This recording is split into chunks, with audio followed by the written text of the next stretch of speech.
going on YouTube? The man, the ZX Predator, Alex Lexus, coming at you with another video. Now, because my camera girl's not here, I'm doing this solo. Just letting y'all know where I am in the process. I went ahead and got the Power Commander 5 with the mainly the only reason why I'm kind of revisiting this, and I'm gonna let the train pass. Yeah, NJ Transit, but it's all good. My Generation 1, I don't remember, I think I did put the video up there where I did the install. Now, most of you already know DinoJet has tutorial videos that are what I referenced, and you know, I went ahead and took the dive. Now with this, I'm actually going to try and do my Healteach Quickshifter. That I won't put because I already did a zx14 install on it.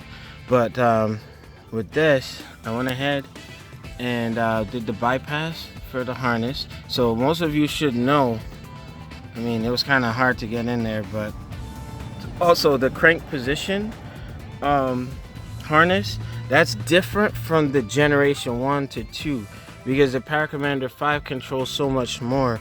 There's an extra bypass you gotta work through. My dog is knocked out. All right, so I'm trying to get in here,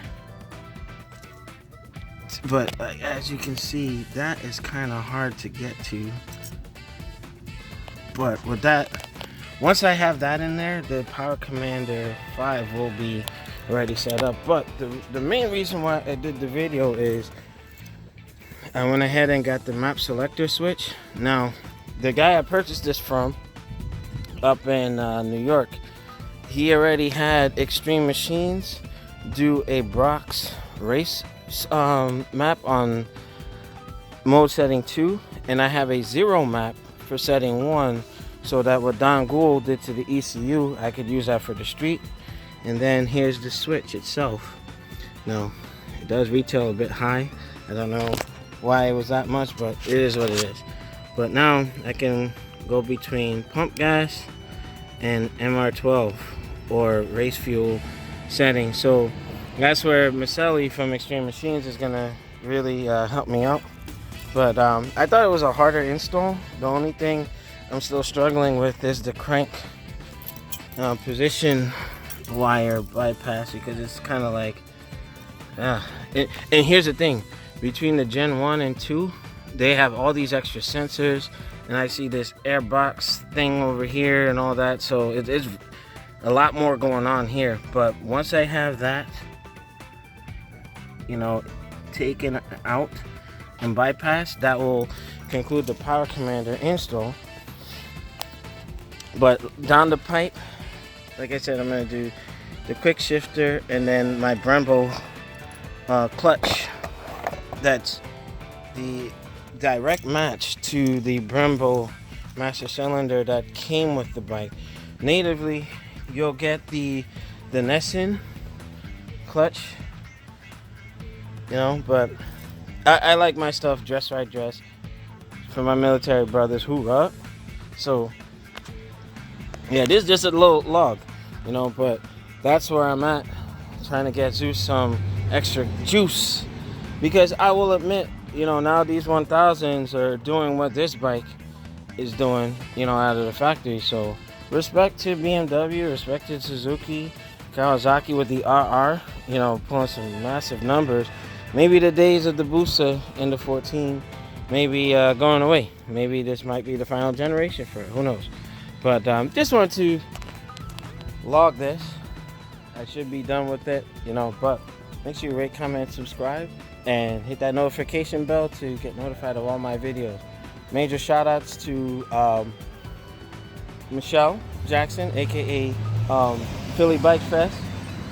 Shout out to the rest of you guys from Extreme Machines, On Twos, Let's Ride, you know, Warriors on Twos, Soul Survivors. The list goes on, you know, NJ Riders. I could go on and on forever, but just doing this to give y'all a shout out and let you know where Zeus is in the process of making him all that he can be. So with that, On Twos, Brock's, Reza Customs. I'll see y'all later.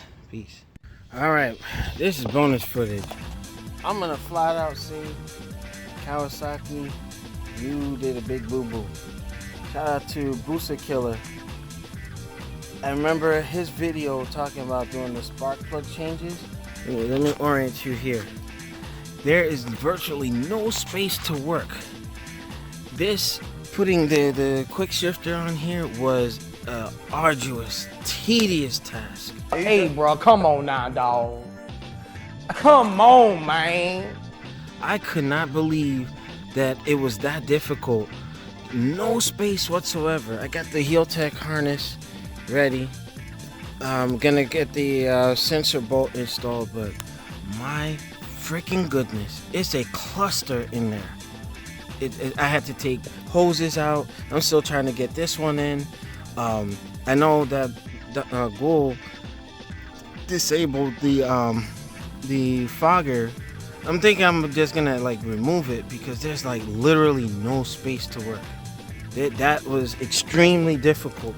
And if you have a lot of patience, I mean, I got reference my first video on doing the quick shifter, but the differences between the Gen 1 and 2, there's just a lot more going on in there, a lot more tubing, a lot more harnesses, wires, and all that. So I essentially installed everything. It's just making sure I didn't forget to, you know, you got 2 harnesses here, you got to make sure those are connected, you know, make sure, you know, that you keep everything from cylinder 1 to 4 in order. It's just, when I mean, I could have used a hand today. My goodness, that freaking sucked. There's a lot going on in there, so just buyer beware. Be very mindful. If you could take the fogger out, you'll have a little more room to play. Those hoses got in the way, a lot of stuff. I'm just like, man, I'm extremely frustrated, but it's done. So I'm gonna start, you know, closing everything up. The last thing I gotta do, like I said, is gonna be that Brembo clutch, you know. But just buyer beware. This sucks. That really sucks. And you know, if anybody has run into that before, I mean, I'm thinking I should have just went with the DynoJet quick shifter because it works through the harness and the power commander itself. I had that on my ZX10, but my goodness, doing the Healteach to get to a 14 is not easy because you see the air box is the frame, the monocoque frame. So it's just, I'm frustrated. It's a little rant, but you know, I had to make sure that you guys see this, and I'm sharing that information to make sure y'all understand. If you are getting into your bike, you know, just be ready, especially if it's a 14R, because it's too much going on there. But that's bonus footage. Rate, comment, subscribe. I'll see y'all later.